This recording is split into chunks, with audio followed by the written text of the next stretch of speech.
God is a good God. Dieu est un bon Dieu.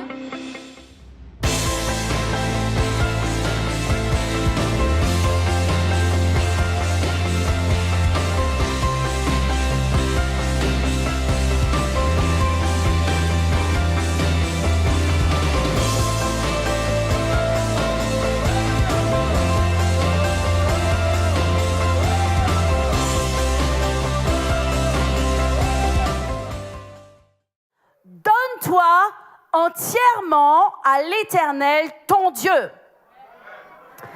Et surtout qu'aucune partie de ta vie et qu'aucune partie de ton être ne reste dans les ténèbres. Qu'aucune partie de toi ne reste dans les ténèbres, dans l'ombre, cachée, ayant sur ces parties de ta vie laissé une autorité sur Satan et le royaume des ténèbres. Est-ce que quelqu'un m'entend? Donne-toi tout entier à l'Éternel et qu'aucune partie de ton être n'appartienne à Satan. Jésus a dit, je suis dans ce monde, mais je ne suis pas de ce monde.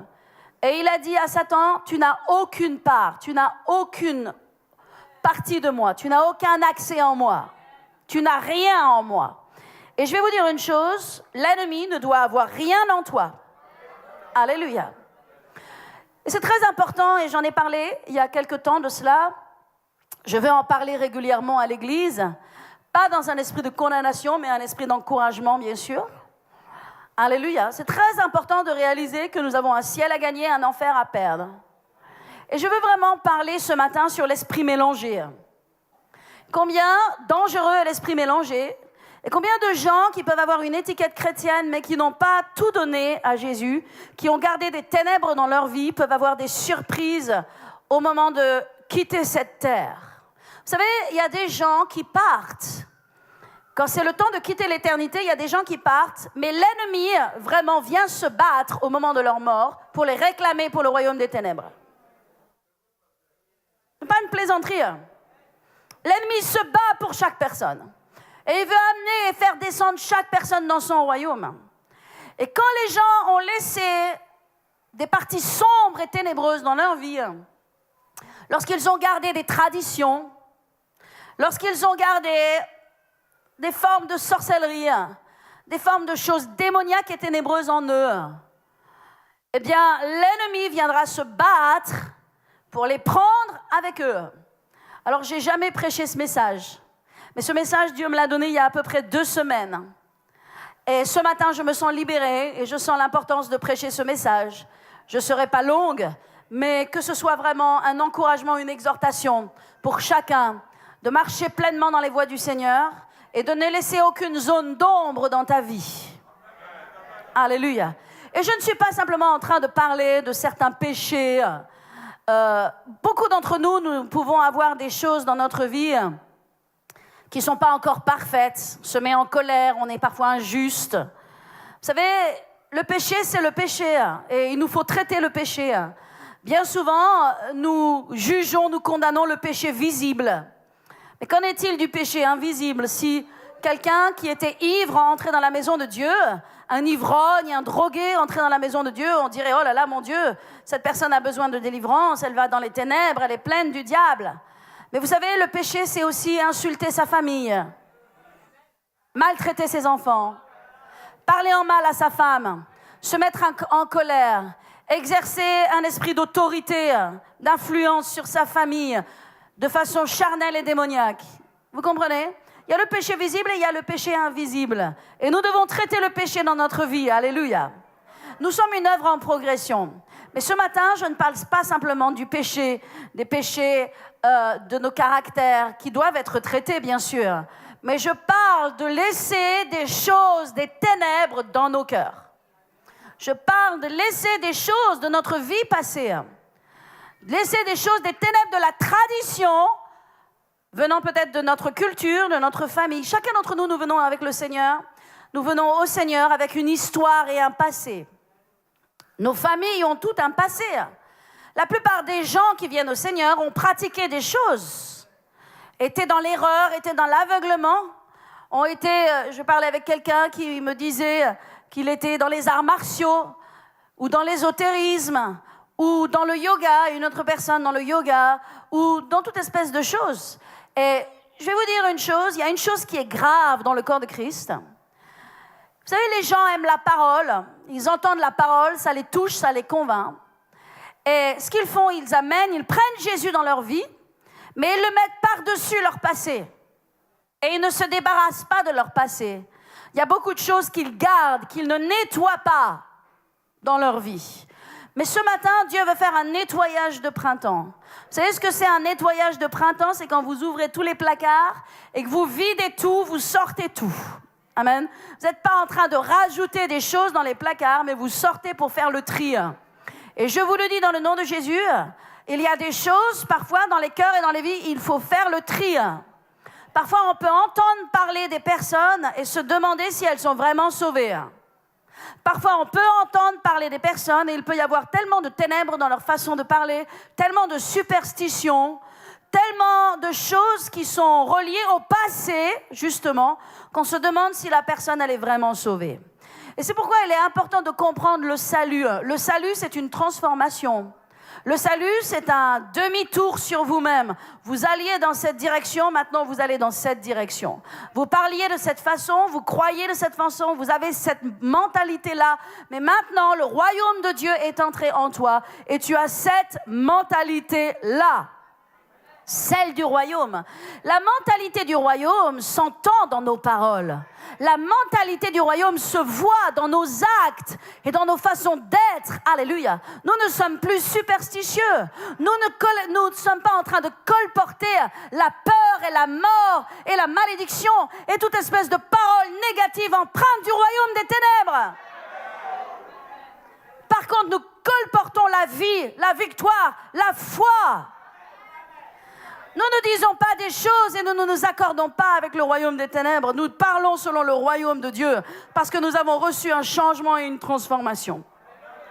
Et si ce n'est pas le cas, c'est peut-être que tu as mis Jésus dans ta vie, que tu as mis la parole de Dieu, l'Église, certaines habitudes chrétiennes, mais qu'au fond de toi, tu n'as pas encore été lavé et nettoyé, tu n'as pas abandonné des choses de ton passé, de ta tradition, de ta culture, de là où tu viens.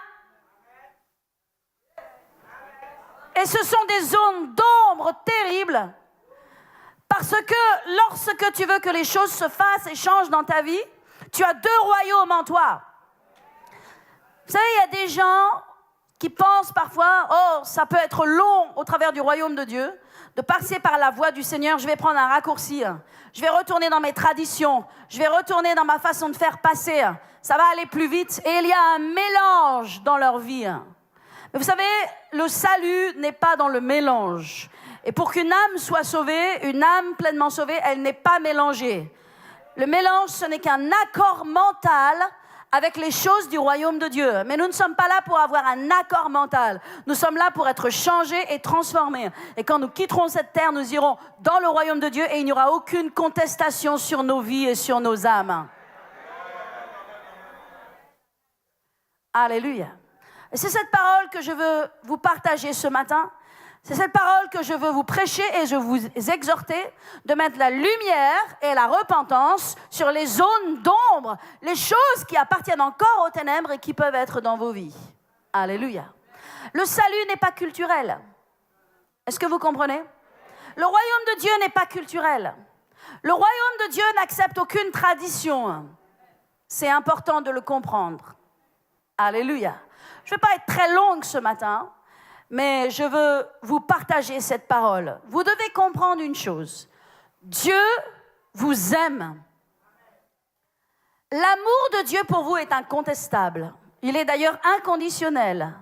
Dieu aime tous les hommes de la terre, même ceux qui sont dans le péché, ceux qui sont loin de Dieu. Dieu aime tous les hommes. Et nous sommes dans le temps de la grâce, et nous savons qu'un jour, le temps de la grâce va passer. Notre monde est rempli de temps et de saisons. Et nous avons la chance d'être dans la saison de la grâce. N'oubliez pas que Hébreu nous dit que les anciens, qui n'étaient pas eux dans le temps de la grâce, mais qui étaient dans le temps de la loi, ont vu nos temps, ont vu nos saisons, et ils nous ont enviés. Ils auraient aimé avoir ce que nous avons. Nous avons reçu la grâce. Tout le monde dit la grâce.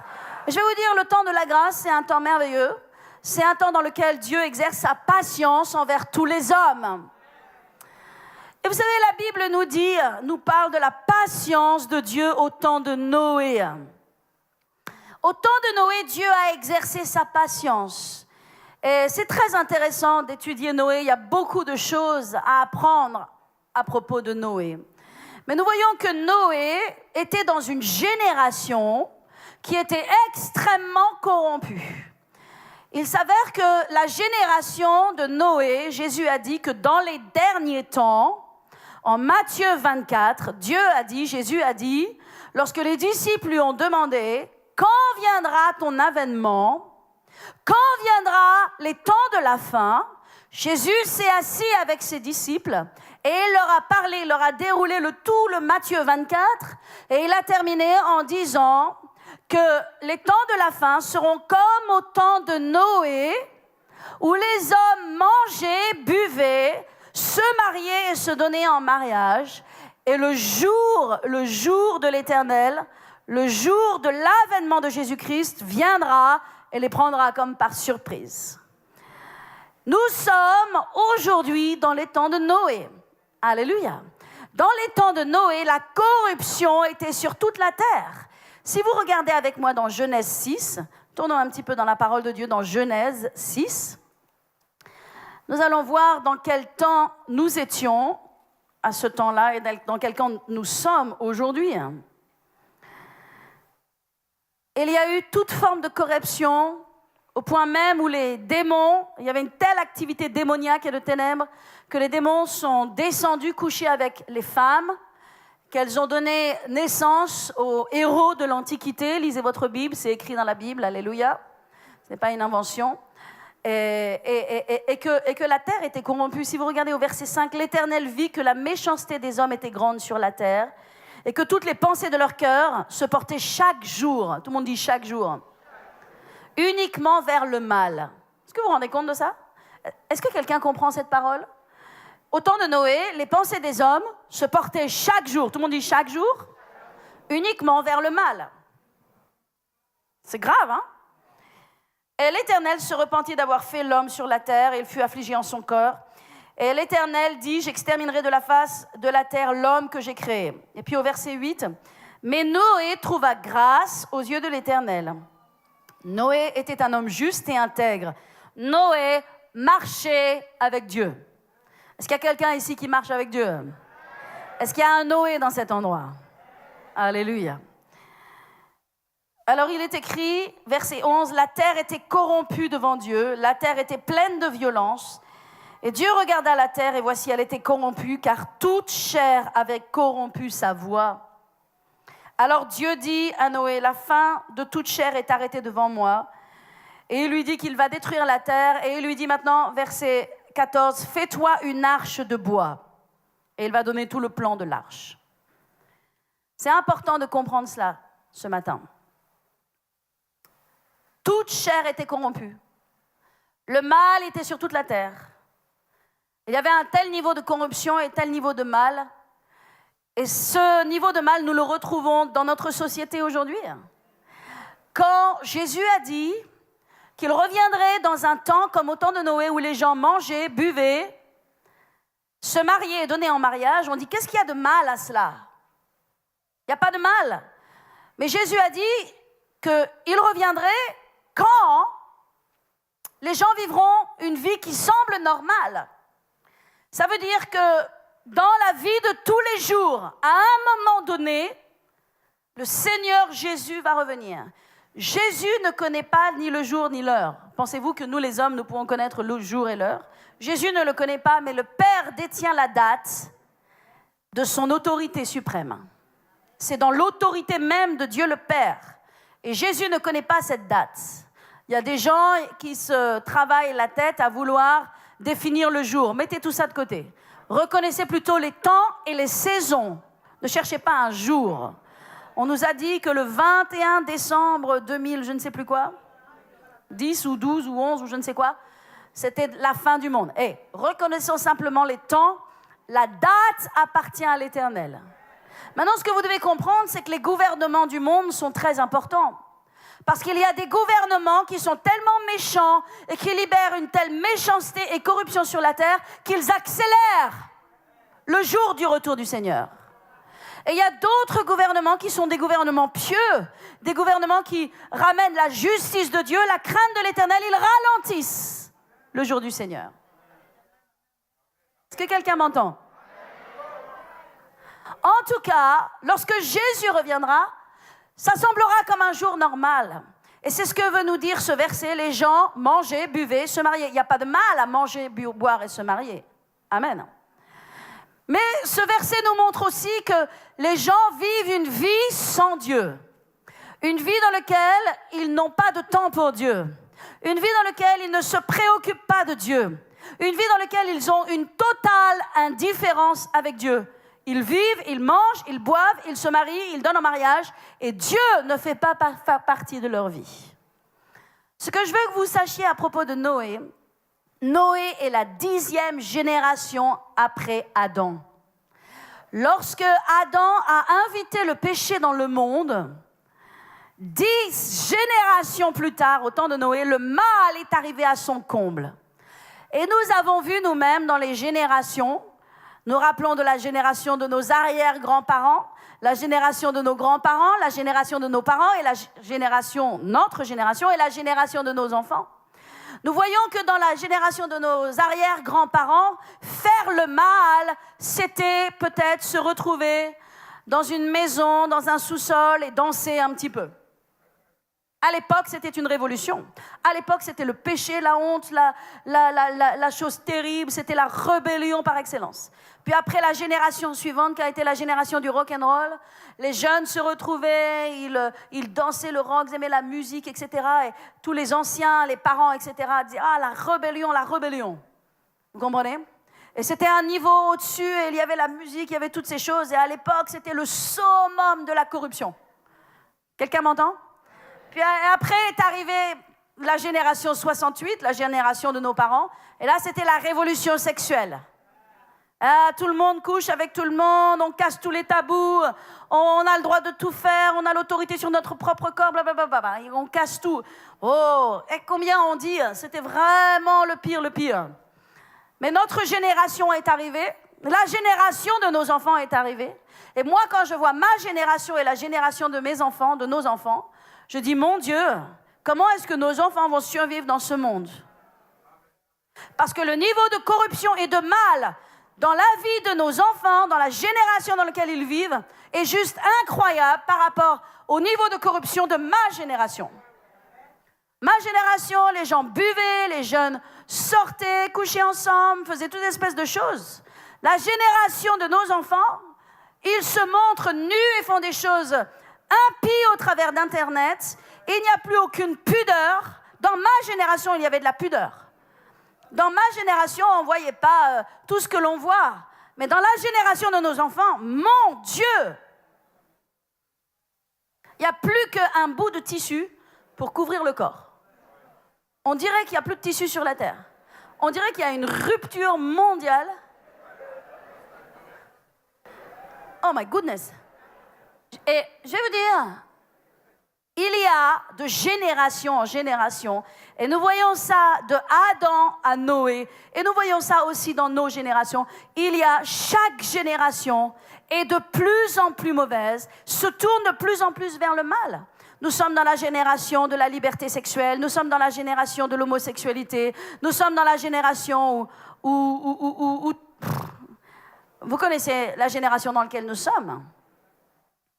Mes yeux sont ébahis parce que nos grands-parents ne pourraient pas croire la génération dans laquelle nos enfants vivent aujourd'hui.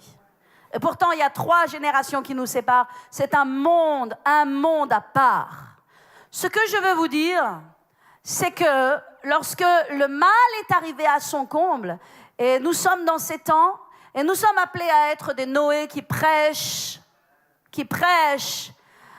la bonne nouvelle de Jésus et l'amour de Dieu et qui gardons notre droiture et notre intégrité. Et je vous dis, peuple de Dieu, c'est très important que vous gardiez votre intégrité, votre fidélité et que vous soyez ferme dans les voies du Seigneur. Si vous le croyez, dites Amen. Je veux que vous soyez un Noé, un prédicateur de justice. Vous savez, Noé, beaucoup se sont moqués de lui, beaucoup l'ont persécuté, mais il n'est jamais sorti de son chemin. Et je veux que ce soit toi ce matin et que tu sois encouragé. Certains d'entre vous peut-être pensez, mais comment Noé a pu être le seul dans cette génération? Je vais vous dire une chose, Noé avait un grand-père qui s'appelait Enoch. Et Enoch était un homme de Dieu. Enoch est un des hommes que j'admire le plus dans la parole de Dieu. Et c'est pourquoi j'ai donné à mon fils le nom de Louis Enoch. Parce que Enoch, c'est important, Enoch. Parce qu'Enoch, il a marché avec Dieu. Et je vais vous dire ce que fait tout homme et toute femme qui marche avec Dieu.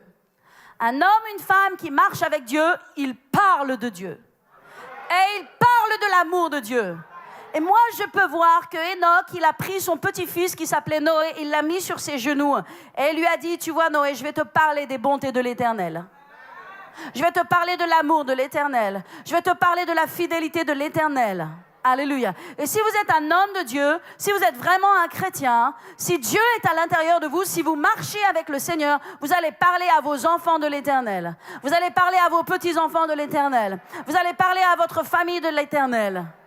Si Noé a pu tenir dans sa génération sans être un homme corrompu, c'est parce qu'il avait autour de lui des gens qui ont semé la foi en lui et qui ont semé des semences puissantes. Et vous avez besoin de semer des semences puissantes dans la vie de vos enfants, dans la vie de votre famille. Et je vais vous dire une chose, si vous ressemblez au monde et si vous êtes comme le monde, vos enfants ne sont pas stupides. Vos enfants ne sont pas idiots. Ils suivront les voies de l'ennemi et ils ne suivront pas les voies de Dieu. Les enfants, nos enfants veulent voir de l'authenticité et de l'intégrité dans nos voies. Nos enfants suivront nos convictions. Mais nous ne sommes pas des gens convaincus, ils seront convaincus par le monde parce que le monde est tellement fort. Tellement fort. C'est pourquoi, si nous voulons que nos enfants, nos familles soient en Christ, nous devons être des hommes et des femmes convaincus des Noé. Noé a sauvé toute sa famille. Alléluia. Parce qu'il était un homme convaincu. Et je vais vous dire une chose, Dieu a donné à cette génération 120 ans pour se repentir. Beaucoup de personnes pensent à propos de Noé et à propos de Dieu. Dieu a jugé le monde. Dieu a été en colère. Dieu a vu le péché, il a dit, je ne supporte pas le péché, je vais détruire l'homme, je vais le détruire, je n'en peux plus. Comme si Dieu avait détruit la terre par un acte de colère. Vrai ou faux? Beaucoup de personnes l'interprètent comme ça. Mais moi, je suis là pour vous dire que notre Dieu est un Dieu d'amour. En lui, il n'y a pas de ténèbres. En lui, il n'y a pas de colère. En lui, il n'y a pas de mauvaises choses. Lorsque Dieu a détruit la terre au temps de Noé, c'était un acte d'amour. Vous voyez, vous avez tellement de mal à le croire, vous avez tellement de mal à le voir, que vous êtes même incapable de dire Amen. Si votre ami a la gangrène et que vous ne lui coupez pas la jambe, alors vous ne l'aimez pas. Mais si votre ami a la gangrène et que vous voulez qu'il vive et qu'il survive, vous lui coupez la jambe.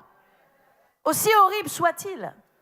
Lorsque Dieu a vu le monde dans lequel vivait Noé et qu'il n'y avait plus une lumière, qu'ils étaient totalement corrompus, 120 ans de prédication de justice et qu'ils n'ont jamais voulu changer leur voie, Dieu a dit, et c'était un acte d'amour, je dois exterminer pour donner vie à une nouvelle génération qui reviendra au travers de Noé et qui apportera la vie dans ce monde.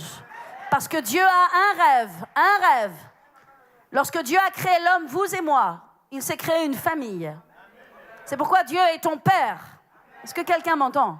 Dieu est ton Père et que tu peux compter sur lui. Parce que lorsque Dieu a créé l'homme, il ne l'a pas créé pour faire joujou. Il l'a créé pour avoir une famille, une relation père-fils avec toi. Père-fille avec toi. Alléluia. Et quand il a vu cette génération entière qui ne reviendrait pas à l'Éternel, qui était totalement pris par les voies des ténèbres, qui n'aimait que les ténèbres profondément, il a dû mettre une fin à cette génération et c'était un acte d'amour pour donner naissance à une nouvelle génération parce qu'il n'y avait plus d'espoir. Et quand Noé est arrivé sur cette nouvelle terre, la première chose que Noé a fait, il a posé un autel à l'Éternel, et il a fait un sacrifice à son Dieu, et il a amené la présence de Dieu sur la terre. Bien, écoutez-moi bien. La Bible dit que notre monde va devenir comme au temps de Noé. Donc ne soyez pas surpris qu'il y ait sur la terre tant de guerres, tant de cruauté, tant de ténèbres. Vous savez, tout le terrorisme, toutes les horreurs qui se passent au travers de Daesh et de tous ces groupes, ils amènent l'iniquité sur la terre. Ils amènent et font monter un niveau de cruauté et d'horreur sur la terre qui monte, qui monte, qui monte, qui monte. Et dans ce contexte-là, lorsque la coupe de l'Éternel sera pleine, lorsque la coupe sera remplie, Dieu va envoyer son Fils. Et nous, ses enfants, nous devons être prêts. Est-ce que quelqu'un m'entend? Et c'est pourquoi je reviens maintenant sur ce que je te dis. Ne laisse aucun accès à l'ennemi dans ta vie. Donne-toi entier à l'Éternel et abandonne ta sorcellerie, abandonne tes traditions, abandonne ta superstition, abandonne tes paroles négatives et tes mentalités démoniaques, abandonne ce que tu as appris du passé, abandonne ce que tu as appris de tes traditions païennes et donne-toi entier à l'Éternel ton Dieu. Parce que s'il reste des ténèbres, s'il reste ce genre de choses en toi, tu ne peux pas entrer dans la présence de Dieu. Et c'est pourquoi je suis touchée par ce témoignage que nous avons eu ce matin. Un frère qui était là a vu une présence de Dieu venir sur lui, senti une immense chaleur il y a 2 semaines de cela, et a entendu une voix lui dire quoi?